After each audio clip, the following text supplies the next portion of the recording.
Bonjour, bonne année et meilleurs vœux. Aujourd'hui, c'est la première vidéo 2021 qu'on propose sur notre chaîne High House. Toute l'équipe vous souhaite une très bonne année, une très bonne réussite et plein d'inspiration. Dans la vidéo d'aujourd'hui, on va apprendre comment mettre en place un dressing en sur-mesure et en pouvant après par la suite exporter la version finale sous format papier prête pour l'impression. Donc, je vais vous illustrer la nouvelle plateforme de High House. Si vous êtes déjà des utilisateurs, vous avez pu voir qu'avec la nouvelle fonction bêta, on a apporté des petites modifications, souvent concernant des petits logos, mais aussi si vous allez dans le cloud, sur les petits agencements de catégories. Voilà, donc pour commencer pour la vidéo d'aujourd'hui, je vais donc mettre en place dans la fonction type un espace, donc un espace carré qu'on trouve maintenant en bas de la page, ici, et on la glisse à l'intérieur. Et si vous mettez de la fonction 3D, vous pouvez voir aussi que l'interface de la 3D a changé. Là, vous avez vraiment un ciel, entre guillemets, style rendu 3D, maquette 3D. Et dans cette pièce, on va créer maintenant notre dressing. Donc pour créer notre dressing, on va aller directement sur la fonction Customize qui se trouve ici bas, c'est l'avant-dernier. Et on va décider de créer un wardrobe closet, donc un armoire ou un garde-robe ou un dressing. Donc on clique, on sélectionne.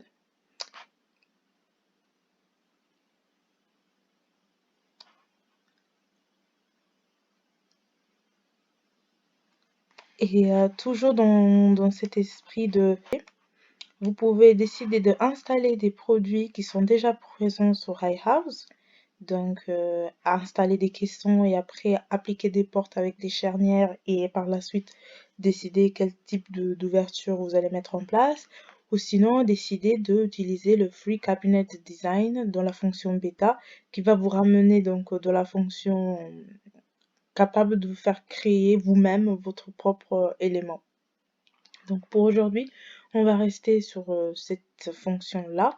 Et donc je vais glisser la structure, donc cabinet frame, qui va me permettre par la suite de créer tout autour les éléments qui vont me permettre de fermer par exemple le dressing, mettre en place les rails par exemple, etc. Donc voilà, il me l'a mis juste à l'extérieur. Là, je viens de le placer. Maintenant, vous avez les cotations qui s'affichent en fait en termes de distance par rapport aux murs, de l'ouverture, mais aussi de son hauteur. Et vous avez donc directement à droite une barre d'information qui s'affiche, qui vous permet de donc agrandir la taille, la profondeur et l'hauteur, etc. Mais aussi, vous pouvez les placer, si par exemple vous avez des cotations précises, vous pouvez rentrer ici les cotations qui vous permettent de vous déplacer ou tourner. Donc de la gauche à la droite, de devant à derrière, en haut et en bas.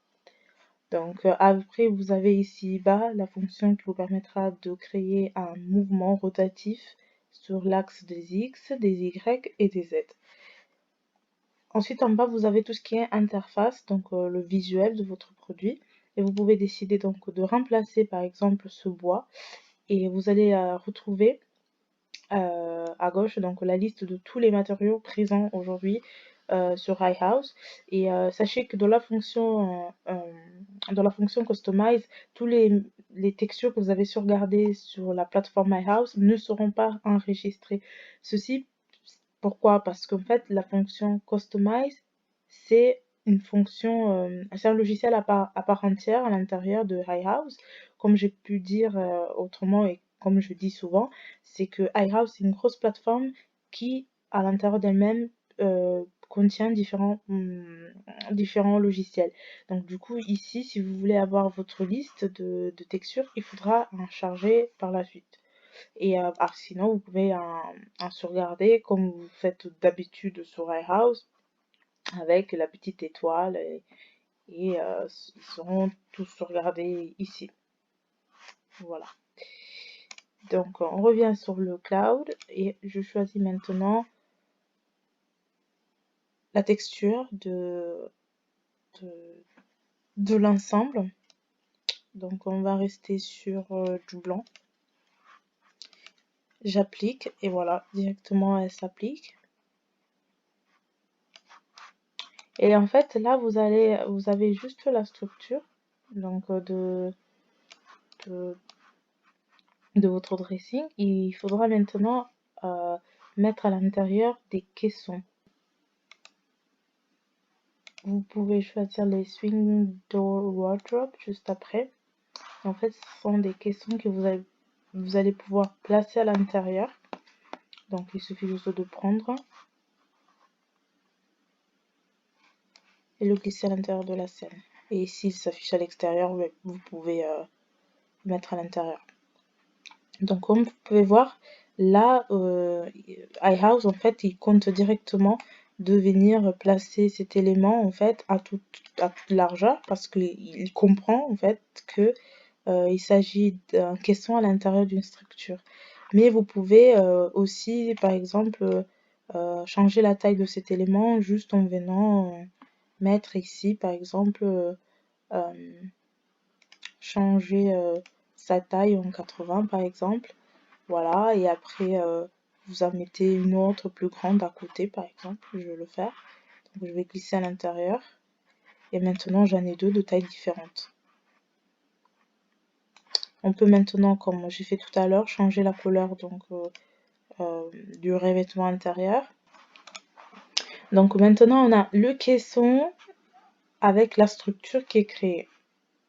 Voilà, maintenant, il faut venir créer à l'intérieur ce qu'on appelle les compartiments en fait, qui me permettront d'avoir les tiroirs et les porte-manteaux, etc. Donc, il me suffit de cliquer sur l'élément et cliquer la touche droite de ma souris et vous allez avoir du coup tout cette listing qui apparaît, qui vous permet donc de placer un ordre, de copier, de cacher, choisir le matériau, ce que j'ai fait tout à l'heure par raccourci, mettre par exemple, placer un autre objet supérieur. Mais aujourd'hui, en fait, je vais juste rajouter, donc add des function parts, donc les compartiments intérieurs.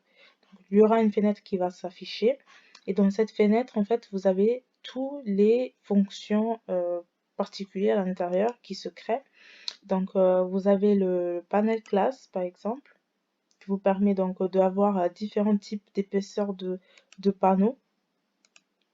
Par exemple, c'est juste des panneaux verticaux, horizontaux que vous pouvez mettre à l'intérieur.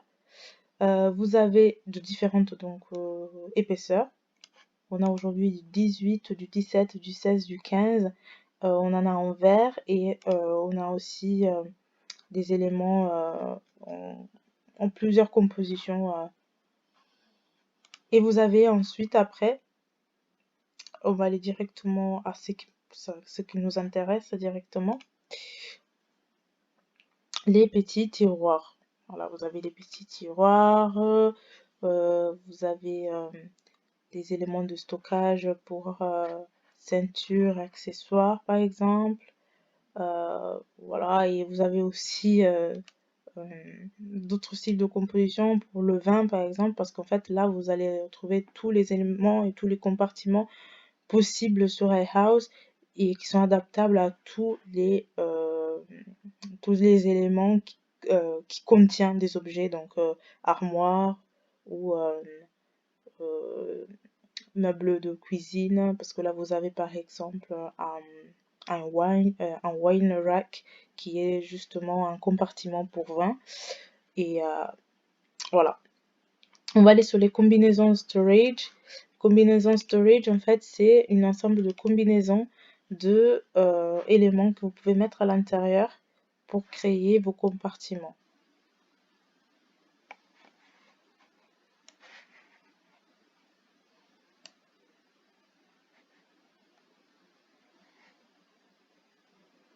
Et vous pouvez redimensionner, donc il me dit qu'il me manque 300 à rajouter pour que ça fasse la bonne longueur en fait.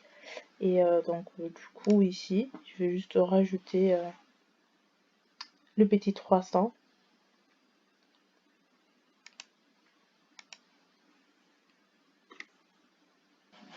Et on peut par la suite aussi changer les éléments de finition. On va changer la façade donc des tiroirs. Donc panel style.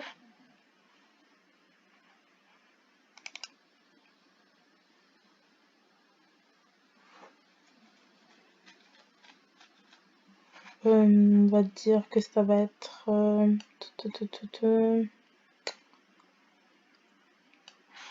transparent, voilà.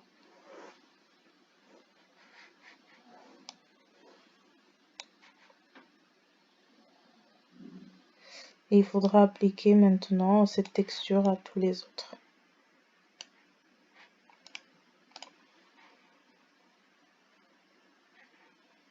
Donc ça c'est intéressant si vous voulez faire, par exemple, je sais qu'il y en a dans le marché, mais vous pouvez aussi le produire vous-même, des panneaux transparents avec une verre trempée un peu fumée.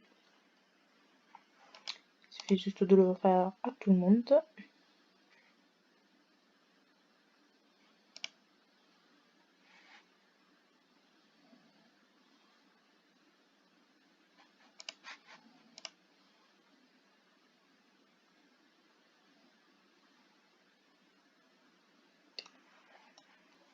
On va rajouter ici une étagère,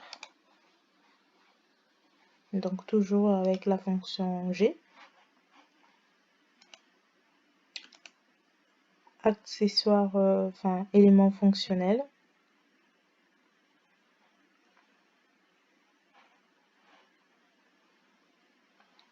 Donc on va aller sur les panneaux. On va en prendre un 18, que ce soit assez épais.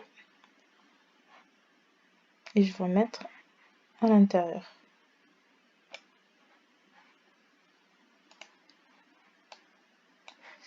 Donc pareil, je change la taille.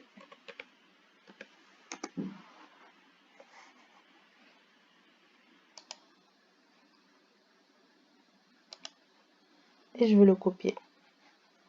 Comme ça, je n'aurai tout.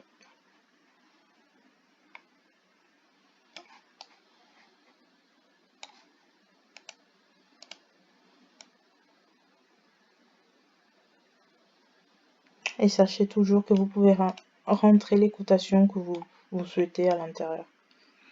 Donc je vais juste remplacer le bois.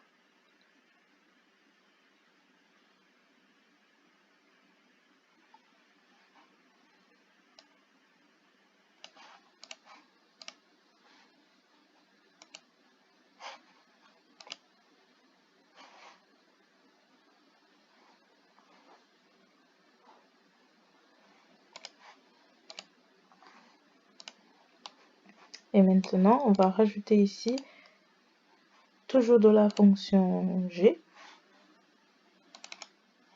Fonction, donc, des matériaux fonctionnels. Vous avez ici aussi tout ce qui est décoration luminaire, par exemple. Donc, tout ce qui est luminaire de dressing.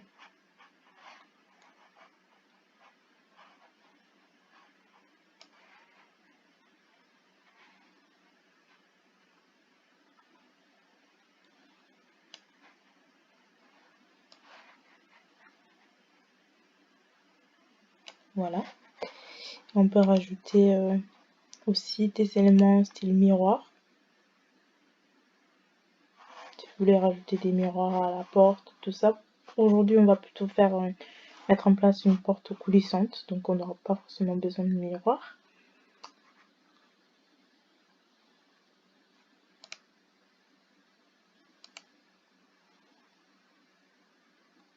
On va mettre en place juste un petit mix-it ici pour ranger les chaussures, des petits éléments. Voilà. Vous voyez comment c'est vraiment facile, ça s'adapte directement au caisson si on reste appuyé. Je change juste maintenant la matérialité.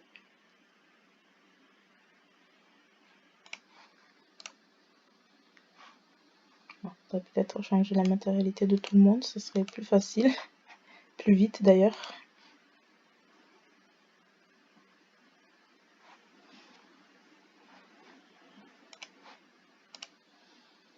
Voilà. Et maintenant on va attaquer celui-là.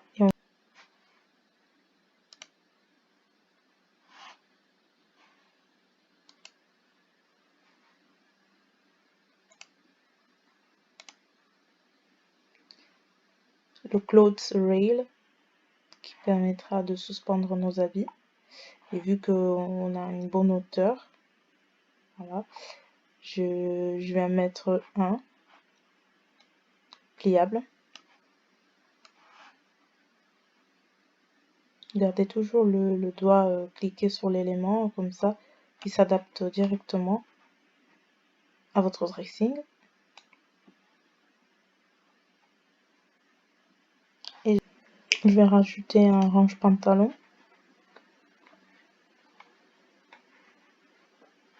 Juste à côté.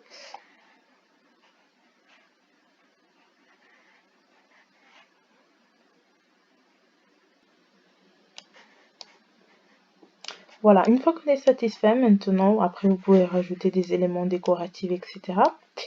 Il suffit maintenant de venir retravailler donc le caisson. Vous sélectionnez le caisson, vous cliquez la touche droite et vous lui demandez de générer, donc avec Sliding Door, une porte coulissante. Par exemple, si on veut faire des portes coulissantes. Donc il va vous demander maintenant quel est le type de porte coulissante que vous souhaitez, dans quel style. Et moi je vais lui dire à partir de ma composition, le style que je souhaite c'est celui-là. Donc je vais sélectionner, je fais Choose. Et là automatiquement il va me calculer donc le nombre de panneaux que j'ai besoin pour créer ce type de porte. Maintenant il me suffit juste de changer la couleur de ce bois.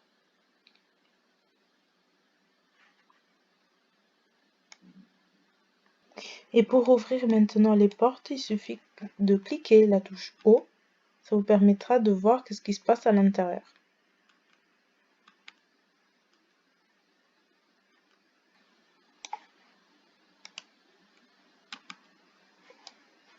Toujours en cliquant la touche O.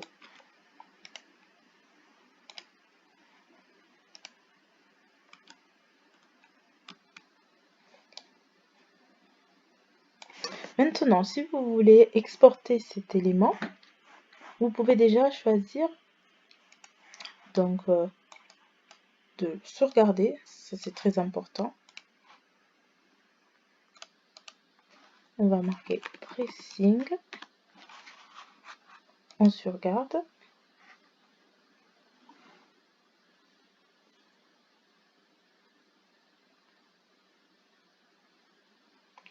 Une fois que vous avez sauvegardé, vous pouvez sortir dans la fonction Drawing, de exporter ici l'ensemble que vous avez dessiné. Une fois que vous êtes dans la fonction Export, il va vous demander quelle est la zone à étudier. Donc, vous lui dites celui-là. Il vous demandera ici en haut quel est le style de vue. On va demander donc que ce soit une vue de face, à laquelle on va zoomer juste un peu pour rentrer à l'intérieur. Ensuite, on va lui demander de ne pas afficher tout ce qui ne nous intéresse pas, comme le sol, les fenêtres, etc. Donc, on enlève le colonne, on enlève les portes, on enlève les fenêtres si on en a, on enlève les murs, on enlève donc le sol, le cellier, et on garde donc toute notre composition. Si par exemple, vous voulez pas garder, vous voulez faire une combinaison, enfin une exportation de laquelle on ne voit pas les portes, vous enlevez les portes, comme ça vous avez juste la finition intérieure. Vous pouvez décider une perspective, de voir une perspective ou une façade orthogonale. Sachez que quand vous êtes en orthogonale, vous n'allez pas avoir de déformation, contrairement à la perspective. Je vais demander ici bas, dans les Show Material, de m'afficher juste des lignes de contour. Voilà, maintenant vous avez un dessin de style CAD qui est affiché. Une fois que vous êtes satisfait de l'affichage, vous pouvez rajouter des cotations. On peut afficher des cotations par élément, par espace et entre les espaces. Et vous pouvez donc décider de coter élément par élément ou demander une cotation intérieure ici. Et vous avez l'ensemble de cotations qui s'affichent. Vous pouvez par la suite déplacer, etc.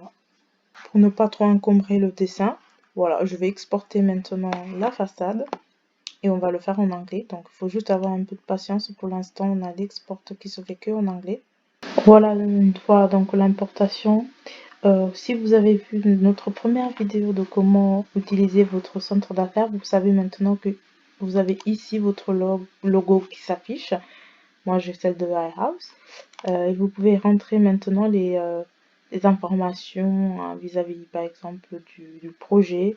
Si je marque, par exemple, tracing, c'est une planche, en fait, qui vous permet donc de rentrer les informations avec vos cotations. Moi, pour la vidéo d'aujourd'hui, je n'ai pas faite. Et vous avez aussi les informations sur quel type de texture vous avez utilisé, quel type de matériau vous allez utiliser. Et ça, c'est à gérer bien évidemment sur votre espace personnel, pour vos textures qui sont personnelles. Et vous pouvez donc marquer le nombre de, de, de retouches que vous allez faire, par exemple, que vous avez déjà fait. Vous pouvez rentrer le numéro de téléphone, le nom, l'adresse du client, la date, etc. Donc c'est vraiment une planche que vous pouvez après par la suite imprimer sous format A3 pour pouvoir le donner à votre client. Voilà, c'est tout pour la vidéo d'aujourd'hui. N'hésitez pas à nous suivre sur nos réseaux sociaux, on est actifs pour vous. Et si vous avez d'autres questions, n'hésitez pas à nous contacter dans notre support technique. Et moi, je vous souhaite une très très bonne année et je vous dis à bientôt pour une nouvelle vidéo.